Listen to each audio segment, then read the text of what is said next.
streaming now. 1 minute. Okay.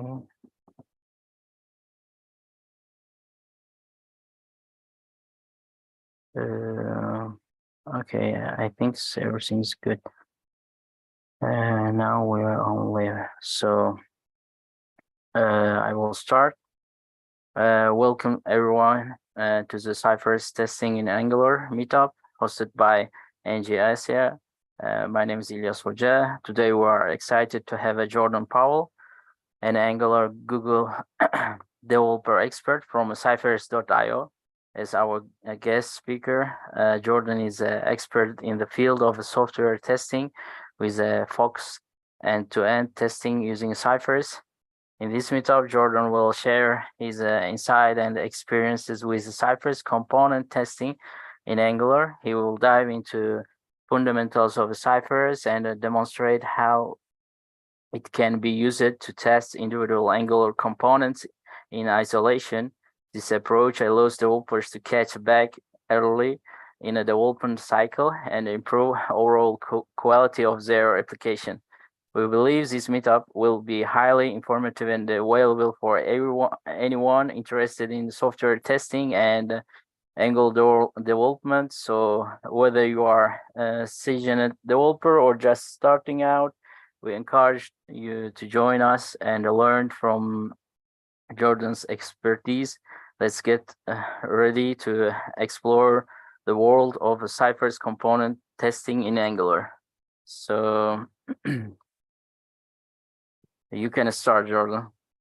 Yeah, for sure. Well, looks like I'm unable to share. Let me see if I can get access to share.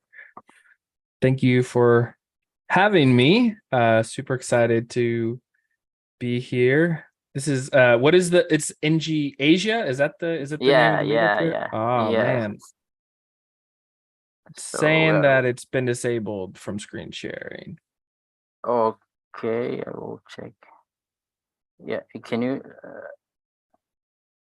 there we go. Now I can. Yep. Okay. Perfect. All right, so now we should be good to go. Yeah, so today I'm going to keep it pretty I have just a brief like high level explanation about like what is component testing and what does like what I like to say like modern Angular testing looks like. And then from there we can like go ahead and like we'll create a new Angular application and we can go ahead and like demo it out a little bit, and then I'll answer any questions people have. So yeah, so like I said, today I'm gonna talk about the modern Angular testing and primarily with Cypress. And like you had said, my name is Jordan Powell. I'm a developer experience engineer here at Cypress. I am also a Google developer expert in Angular. And yeah, there's, I don't really like to talk about myself, but there's a little bit more about me. If you have questions about the talk or want to reach out, feel free. You can at Twitter at JordanPowell88 or LinkedIn or any of the socials. Feel free to reach out, and love to talk testing or sports or anything. It'd be super fun. Okay, so today it's going to be, again, the agenda. It's going to be sort of like what's new in Angular. What does that have? Like, what are the implications of that when it comes to testing, and kind of what I like to call the new testing order. And then we're going to do a little bit of a demo. So first, let's talk about like what's new in Angular itself. So over the last several releases, we've had pretty fundamentally, pretty, how do you say it? Pretty big changes when it comes to like Angular, the actual like framework itself. So the first one being standalone components are really exciting. A lot of people, and including myself, when I first saw it, I was like, I don't know, like I never really hated the modules per se. It was a bit of it definitely was a bit of a learning curve when I was learning Cypress, when I was learning Angular. But once I got the hang of them, I saw the value of it as, not only grouping code together, but also sort of configuring dependency injection. I kind of liked it, and I still think it has its place today. But one of the great benefits that I was able to recognize pretty early on is that when we adopt standalone components, it actually makes testing our applications, especially with Cypress component testing, like an absolute breeze. Like it's like literally couldn't be easier to test components now than it ever has been. So that's one of the things that really got me excited about standalone components. If you're not using standalone, don't worry, it's still very possible to and very easy to still test. But again, like these are the sort of things that are have been introduced into Angular that really have helped really make way for new improvements to the way we test. Also signals, right? So we have signals coming. We're kind of like in an interstitial state in between Zone.js and now moving to signals. And now we're like, okay, I have like my normal component state, like that's being run by change detection, and like, Zone.js is managing that, and then we have RxJS, which is doing, primarily for a lot of what we've done in the past, and now we have Signals, which is sort of, kind of like RxJS, but very different. It's kind of like a bridge between how we would manage state internally in classes and RxJS, and yeah, so like now, like how do we manage all these things, and what does the implications of implementing Signals and adopting that into our applications? What are the implications of that when it comes to testing? So here's an example of what I mean. So in this application, we have like a counter component, and it has a counter service that gets injected. We then have like a count observable that we're then pulling from that count service. And we're basically using the async pipe to read the count as it updates, right? Because it's an observable. And we notice that this is using standalone true. And so that's so you notice we're using the imports directly in imports and providers directly in our component declaration, which is not declaration in our component decorator. And this is like it feels funny at first, but it's basically the same sort of syntax that we're used to using inside of our modules, but it now can go in our components directly. And so this may seem like a subtle difference.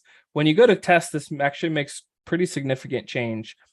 Also, like how you would go about then testing something previously is you would have like the old way of testing where you would use like Karma to and configure the test bed, and then you'd have to basically go in and manually declare the component, add any imports, add any providers, all those types of things before compiling your component.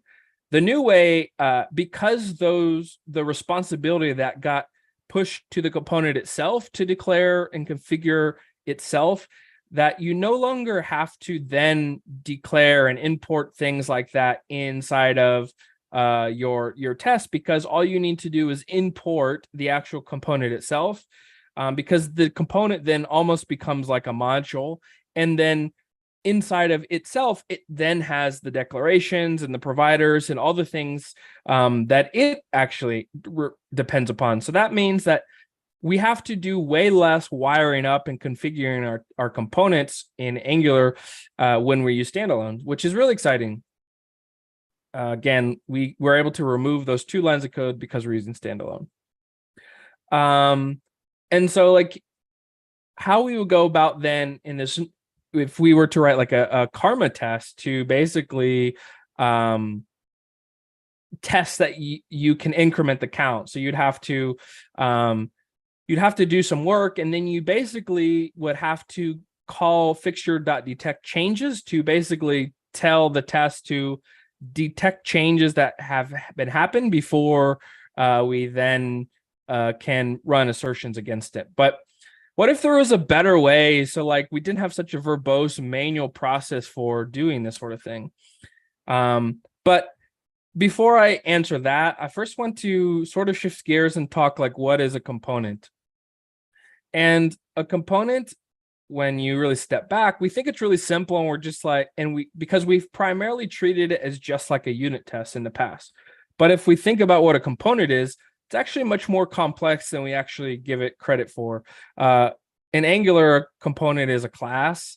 That class has a template. It also oftentimes has dependencies that are injected, either the inject function or inside of its constructor. And then oftentimes that component has children. So it becomes very difficult. And so what we've done in the past is we would basically unit test various methods in our components, which is fine. However, that there can be some problems with that. One being that we still have an integration between the class and the template that we are not accounting for, mostly because oftentimes we're using a virtual DOM to sort of validate these things. And then we also oftentimes have to create stubs or mocks and things for our services because we have an integration between our class and our service, as well as our children. So then oftentimes we would unit test the actual any logic or something methods from our component class, and then we would rely upon end-to-end testing or sort of manual testing to handle UI things. And I think that this is the way I used to build components, and I think there's definitely some challenges to it. But even if we like look at a dumb component, even a dumb component has a class, or not or the other word is a presentation component. So even that has a class, there's a template, and it also has CSS, which we didn't even talk about in the previous slide. And so we could basically create a unit test that says we can new up essentially our component, we can instantiate it, we can create it, but we still have an integration here, we still have an integration here. And if we're using mocks for these, it's very difficult to really, any test you add is not really that valuable. And again, you then have to rely upon end-to-end test, Storybook, or some other type of tooling to sort of provide this. But how should, I test my components, right? Because you're like, well, if I look at the traditional testing pyramid, we know what end-to-end testing is, and we do lots of unit testing. And, what is an actual component, because I don't think it's just a unit, and it's not an end-to-end test. So it's kind of like an integration test, but like, what actually is it? The other thing is if we were to do something like this, where we set the style, basically the CSS, to be visibility hidden on this count from the DOM, the test will still pass, even though if you actually open it up in a browser, the actual count can be completely hidden from the actual user itself. And this is the side effect of when you're mocking out all those things and using a virtual DOM to handle testing of components, things that actually get rendered in a DOM. There's definitely edge cases that are not caught. So what I like to talk about is what I like to call the new testing order with Cypress. And if you haven't heard of Cypress, I won't go into detail, but we have over 5 million downloads a week. It's a very popular tool. It's really the bread and butter, like the kind of the go-to top of the line end-to-end testing tool. And we really recently came out with component testing, which what I'm going to intro here in a second and show you how to use. But what I like to say is and again, this is just like my thoughts, is, really the new testing pyramid consists of a healthy amount of end-to-end tests, a healthy amount of component tests, and you can even do API testing with components. So we have this sort of triangle-like diagram where our tests are dispersed, and you still may need some unit tests, and you may have less API tests or more end-to-end tests or more component tests or less component tests. So this is just a guideline of, instead of thinking in this very rigid structure, there is some in this diagram, there is areas where the test types intersect, and you may that's where there's some level of interpretation of where those things, the bleed is and what you want to do. So again, if we go back to a component, what we really want to do is we want to take that component and we want to put it in a browser, because that's the way our users actually use our component. But we don't want to interact with our component like this in a browser. We want to interact with it like this, where we have an actual application that is viewed like a user actually sees it, and we want to see the count that gets incremented, and we want to click the plus button and see it increment. So that's the sort of thing we want to do. And if you were to do the same test in a Cypress where you hide it from the DOM, the test is actually going to fail, because it's going to say, hey, like, I don't see that count that we talked about, right? So this is, again, this caught that edge case, and because it's actually doing a much more production true test of your application in your components. The other thing is, like, writing tests this way is like significantly easier. Again, this is with a standalone component. All we have to do is use the mount command that comes with Cypress, and you just mount your component, and then you just begin using the Cypress API to essentially do all the things you maybe have already done. Or if you haven't used it before, no big deal. It's really easy. You just mount the component. You then get elements from the DOM. You interact with them. So in this case, we mount the component. We get the count, the element that has a count ID, and then we validate that it equals 0.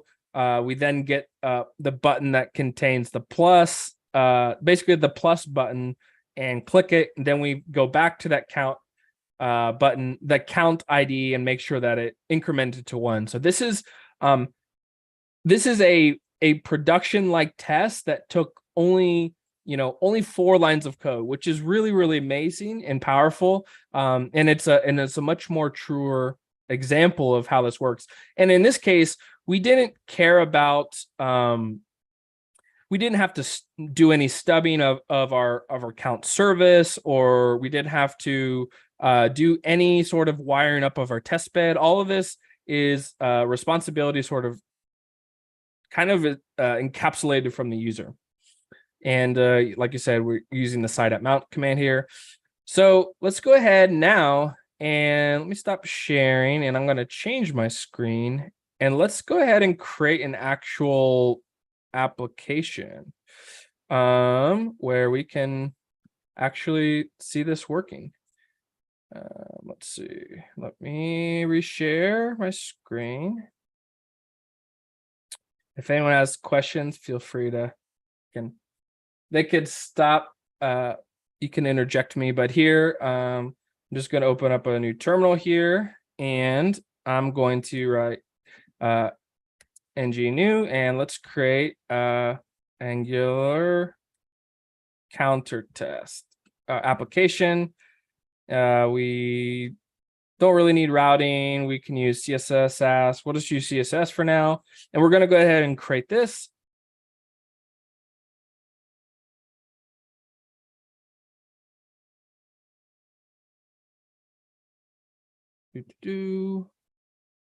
Waiting for npm packages to install.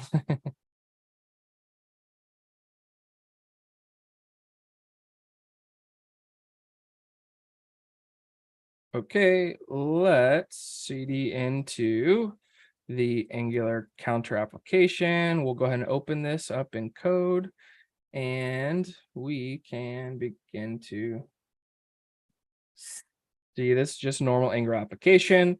Let's go ahead and install Cypress, which is really easy. We just do Cypress, install Cypress, the latest version, as a dev dependency. Go ahead and run this, and at this point, Cypress is installed, and so we can launch Cypress by doing, let me make this a little bit bigger just so you guys can see it, npx Cypress open, and then at this point Cypress will launch, and it's going to tell you, you're going to be greeted at the screen where it's like, which type of testing do you want to do? Previously you did end-to-end testing, and basically you would visit a route of an application that's already served either on a production URL or like a local dev server or something like this. But in this case, we're going to pick component testing. And basically, Cypress is automatically going to detect that we're using Angular.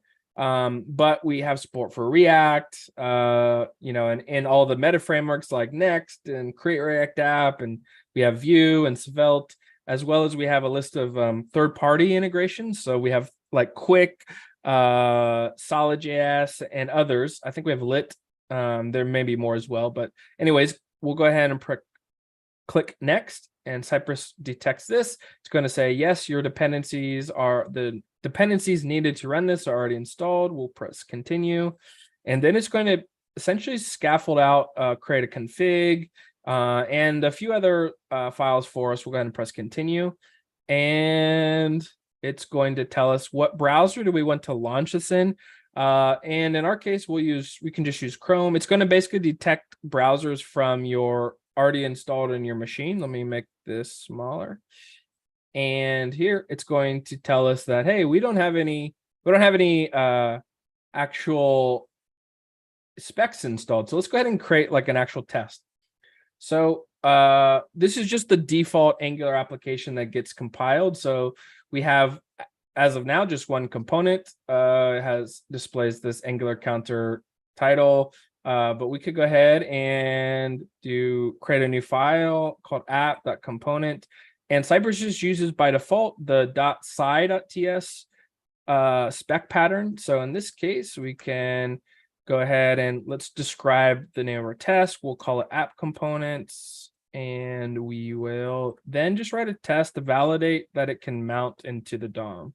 So in this case, we do sci.mount, and we're going to mount app component. We're going to import that component, press save, and we're now see that Cypress automatically detected the app component we just created, this test. And we see now here, let me collapse this a bit. You'll see now, like this is exactly what our app looks like. And it's actually, we didn't have to serve our application or anything. Cypress handled all of that for us just by mounting this component. And we can do a very granular component, or we can do something very, very high level, is like an app component like this. And here we see Angular app is running. We could then interact with this. We could inspect this using we could see all network requests that are made as part of doing this. We can now see any console logs. We could see sources. This is the actual DOM. We could select something and see, oh, this is some span. It has an SVG. So you get all the things you're normally doing in your DOM, but you can sort of get this live right here inside of Cypress. So let me, for the sake of this demo, let's go ahead and scoot this over like this. Let me go ahead and move this here. And we have this app component, but let's change this. So like, we don't want all this stuff in here. So this is how I actually like to develop with Cypress, is that it's really easy because we can just mount the component that we're working on and then just sort of like build it side by side. So here we have this like resources. So let me find the resources ID. We can say, I don't really want this. Let's delete all this. Let's get rid of the next steps, the terminal part, the footer. Here. All right, let's keep the clouds. Let's do this. And let's save this. And you'll now see we now got rid of all of that. And we just saved, and Cypress automatically reran for us. We see this rocket ship thing. So yeah, we have this like very, very simple sort of feel here. But let's go ahead and create a new component. So let me create a new tab. I'm going to leave this open, and let's do ng generate component, and we'll call it counter. Yep. So now we have a new counter component, and here, let's go ahead inside of underneath app is running. Let's do app counter. Go ahead and put this in here, and I think we can do this now in Angular. So now we will get this, and we are not using standalone, so we need to, in this, let's see, let's go ahead and create a test inside of here called counter dot component dot sci.ts, and let's describe this. It can mount, and let's say, oops, I don't want this. Let's say sci.mounts, counter component, and let's do this. Let's go back to our specs, open this, and we now get a counter, our counter component, right? But like the counter component doesn't really do much. Let's write a test though. This is how you can do TDD really effectively, is you can go ahead and write a test before we actually implement this. So we could say, we want to write a test that says, let's go ahead and make this a little bigger.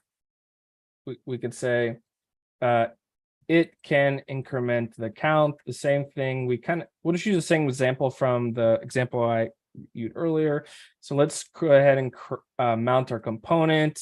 Then let's say we want to get something with the ID of counter and say it contains the value 0. Then let's say we need to get a button that contains a plus sign. We want to click that, and then we want to go back to the counter ID and say it should contain 1. So this is basically the test we have. This is going to fail because we never implemented any of this. So let's go back to here. We know we need let's go ahead and create an H3 with an ID of counter because we said that we needed something like that. And let's set this to something called count, which is not defined yet, but we can go here and let's create count and set it to 0.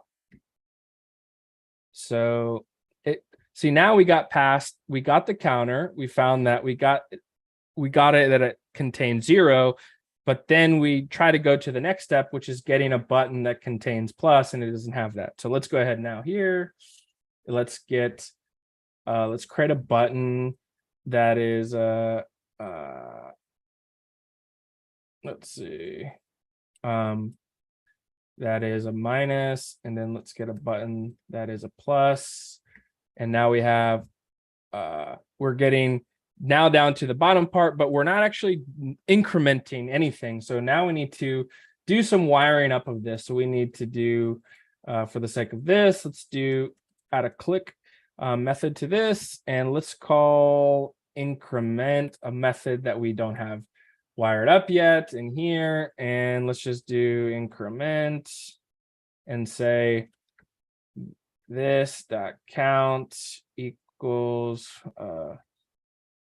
+1, something like this. So now we have a green passing test. So that's how you can very easily do TDD with this. The other cool thing is we could add styles. So we could do something like, hey, I want my buttons to have a padding of like 20 pixels. And now we have like a really big padding on our buttons, and maybe we want the margin to be like 0 and 10 pixels in between. So now we have like a bigger gap here. You could do like, H3, let's make the color of this to be red. So now you can sort of get this TDD really quick experience of going back and forth. You also notice that we can still interact with this in the DOM as if it was just in like a normal browser, because it is just in a normal browser, which is one of the great parts of this. So let's go ahead and create another test for decrementing, and then we'll finish putting that in. We can say it can decrement account, and then we can basically kind of do the same, copy and paste most of this. And then instead we want to get the button that contains this. And in this case, it should be -1. So now we still have a failing test because we haven't actually implemented this click handler. Let's do click equals decrement. Let's go here. And same sort of thing. But we're going to call this decrement, and we're going to say -1. So now we have 3 passing tests. So this is how, again, you can get this very, very TDD like experience, and you didn't have to serve our application and see this button in the scope of like the main application or anything like that, which is really, really cool. The other thing is that if we wanted to say change this from, we're not using signals in this application yet, but if we wanted to, if we were basically writing a unit test that validated that it incremented the count, we could do that, but it would then just test this logic. But the problem would be is once we did a refactor of our state management from, say, using like Zone.js here to maybe it's RxJS, maybe it's NGRX, maybe it's signals, all of these tests would break. But if we write the test like this, where we're testing from the DOM, all these tests would still pass once we finished our refactor, which is the really valuable part of this. So yeah, that's basically how you go about doing this in Cypress. There is some additional things you can do in this Cypress support folder. There is a you will see this where we actually set up that mount command. Cypress, the mount comes from the Cypress Angular library, and then we set up the mount here. If there was additional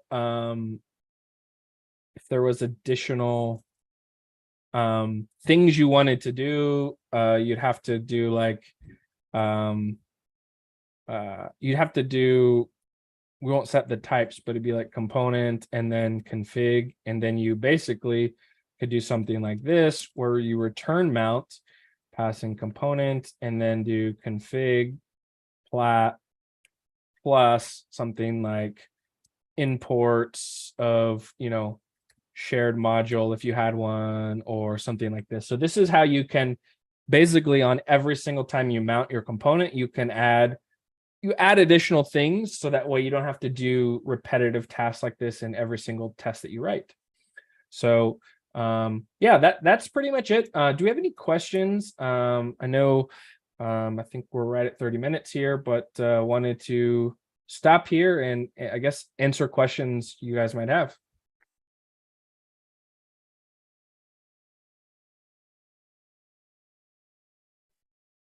Okay, I will check the question from our live chat.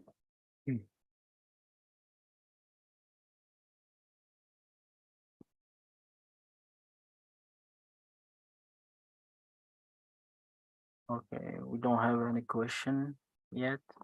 Okay, Yeah. cool. So that's that is kind of how it works. It's really easy to get it set up and going. If you're using NX, there's generators and schematics for getting set up that way as well. So yeah, and then here is, for all the people watching, this is the event code. So if you go here, scan this QR code, or click on, basically go to this link, type in CTPAL. There's a couple questions. Cypress will send out some t-shirts or swags to you, and then it gives you opportunity to give me some feedback on how I did today. Let me improve. If there's things I can do to be better at presenting things like this, I'd love to know. But yeah, that is all of the talk.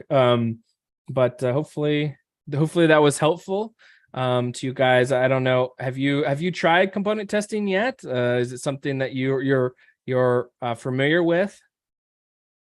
Yeah, in our company we are using Cypress now for component testing and end-to-end testing. Is everything is very good. So I will recommend to use the Cypress in all application on Angular.